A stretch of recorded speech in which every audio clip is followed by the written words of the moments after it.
Hi guys, Scott Woodward with you to preview the first of the qualifying finals for NRL 2012, and what an incredible game we kick off with.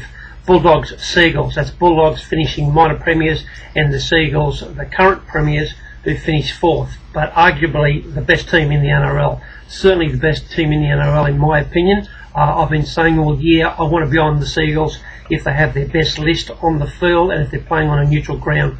So even though ANZ is the Bulldogs' home ground, I'll class it as a neutral ground, and I know the Seagulls are very happy to play there. They've got a good record there. The last 8 times they've played the Canterbury Bulldogs, they've won 5 games, and they've also won a game there this year against the Bulldogs. So the ground will hold no fears.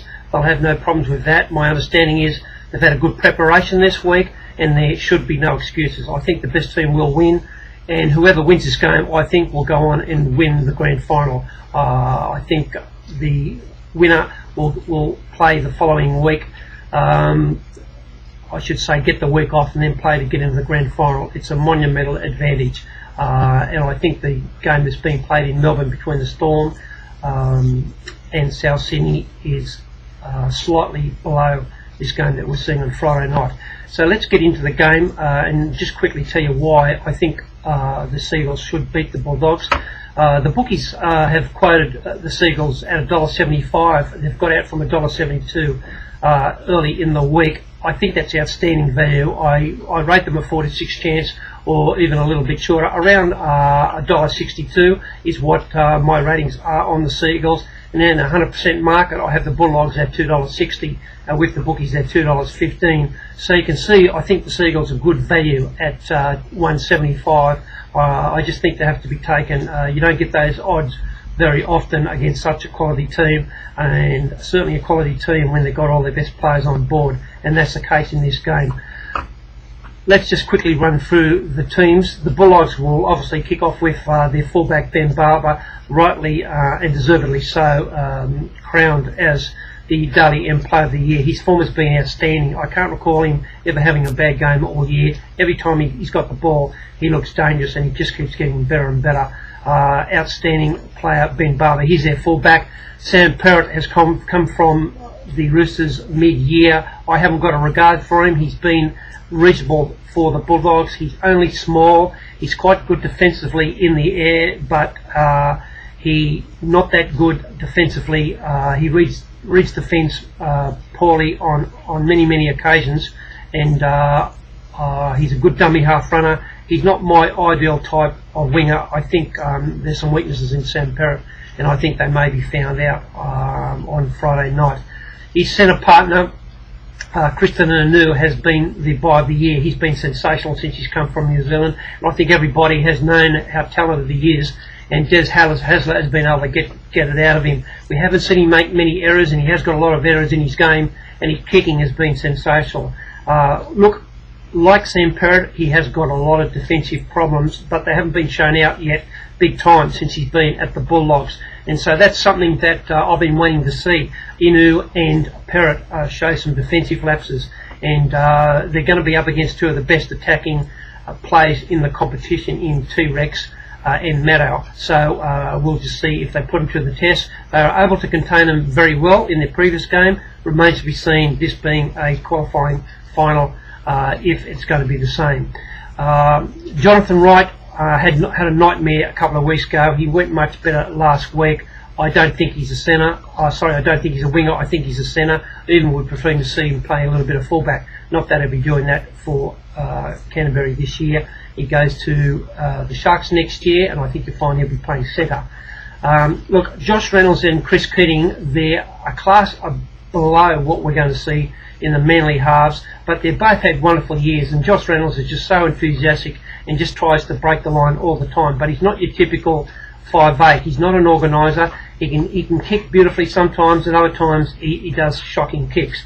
They'll certainly be hoping that his kicking boots are on. The same for Chris Keating.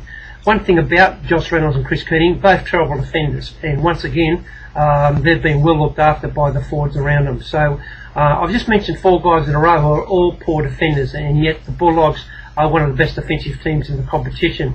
It'll give you an idea how well drilled this team is and how well they've looked after the guys that don't tackle well. Be interesting to see if some of the brilliant attacking players from Manly can exploit these poor defenders at the Bulldogs. Look, we move on to the forwards, and they've been fantastic for the forwards. They've been just wonderful all year, and allowed Benny Barber to make the breaks and scores the tries that he has got. We're talking about Aidan Tolman, Sam Cassiano, Frank Pritchard, Josh Jackson, a first-year rookie. He's beaten a lot of tried and tested first graders for this spot, and he remains to be a question mark with his inexperience taking on such an experienced team as Manly. So a little question mark. He's in great form, scoring heaps of tries lately, but Josh Jackson is a little bit of a question mark. I wouldn't be surprised if he doesn't start, even though he's been named. Greg Eastwood, I think, has almost been their best forward this year. He doesn't get a lot of raps, but he's a big guy. When he hits the line hard, he generally gets some second phase away. A very, very dangerous player. He'll come on for the first 15 minutes or so, and he'll cause havoc to Manly when he starts. Been a terrific player for them this year, Greg Eastwood. The interchange, James Graham, is their best forward. Still not sure why he comes on the interchange, but that's what Des wants to do, and he'll be one of the best forwards on the park, James Graham. I don't know what Des will do with the rest of it. He's got about 5 or 6 other forwards to choose from there. I wouldn't be surprised if he selects Corey Payne, even though he hasn't had a lot of football this year. I wouldn't be surprised if he comes on as the right second rower in that side. All in all, it's a wonderful rounded side. They just lack a bit of organisation and talking in the 6 and 7, unlike the Manly 17, who have got the best half combination in the NRL with Kieran Foran and Daly Cherry Evans. I think with Thurston playing 5'8", I think Daly Cherry Evans is the best number 7 in the NRL, in my opinion. I rate him higher than Cooper Cronk. He's got more skills than Cooper. I think he's a better defender than Cooper. I think his kicking game is every bit as good, and he busts tackles and makes more line breaks than Cooper Cronk. I think he will go on and become the next Jonathan Thurston. That's how highly I rate Daly Cherry Evans. Their fullback, Brett Stewart, just a try-scoring machine. He's just as good at scoring tries as what the Canterbury Bulldogs' Ben Barber is. He'll have a great game, combines beautifully with his brother, and he's the talker behind the line, and he tells the 6s and the 7 what to do. Go right, go left, move back. He's a very, very important part in that team, Brett Stewart. George Tafua, the Canterbury Bulldogs targeted him last time they played, and they were gifted a couple of soft tries. I'm not sure if that will happen again. They've got Brett Stewart there this time. He wasn't there last time, and I'm sure Brett Stewart will be talking to young George. We know when George has got the ball and he gets a bit of clean space, we know what he can do. He's a damaging runner, and I would expect that he'll have a good game here. Jamie Lyon and Steve Matai are the two centres. I don't think there's a better centre pairing in the NRL, both very dangerous. Jamie Lyon is just a brilliant tactician, very clever. I don't know how many try assists he's responsible for. Dean Vare can play fullback, centre, second row. He's coming off the wing. He's got plenty of space. He can beat a man. He'll do a good job there as the fill-in right centre. We've talked about Kieran Foran and Daly Cherry Evans. I think there's a difference why the Seagulls should be favourite and why they'll win. Most of the other players tick each other off. Jason King and Brent Kite, the two props for Manly, have just been fantastic. I know they're both on the wrong side of 30, but you know what you'll get from them. They're big, tough, they'll keep going forward, and when they hit the line they hurt, and that's all you can ask from a prop. They've got good work rates. Matt Bellin will probably make 50 tackles here. I don't think he's the best hooker in the NRL, but he suits this team. He gives them good balance, and he's quite clever, and he reads the game very well. Good talker, great club man. Anthony Watmoe, Tony Williams and Glenn Stewart is the best 3 back rowers in the competition for mine in terms of a combination, and that's a massive strength for Manly, and they'll be counting on them. They'll all play 80 minutes and all have big games. Jamie Bureau will come on and play a bit of hooker. I personally think he's a better hooker than Matt Bellin, but to have him come on is a luxury. He'll make an impact, and he can also play centre. He can play second row. He's a coach's dream. Wonderful guy off the bench, Jamie Bureau. Joe Nulliveo, he'll give good go forward when he comes on. He's big, tough, very hard to tackle, and over the last couple of years he's cut the mistakes out of his game. Great effort by the coaches.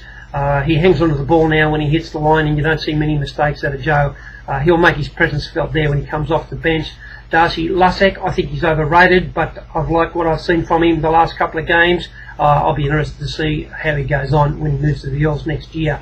I think between Vic Morrow and George Rose, I think the coach will plump for George Rose, and we know when George comes on, he'll be one of the biggest guys on the field, and he'll make an impact, and he'll look to get the ball away. Has got some silly mistakes in his game, George. I'd like to think he won't be trying second phase play when he's in his own half. He needs to do it when he's on his own half, but George will make his presence felt. Look, there it is there. Two of the best teams in the NRL, probably the two best teams in the NRL. The winner of this game will have a walk-up start to win the grand final. I think it'll be Manly. I think they're the best team. I think they're in good shape. I'm very happy with playing at ANZ, and I think the $1.75 is good odds. I've taken it. I strongly suggest you take it. Good luck. Should be a great night's game. Talk to you soon. Bye.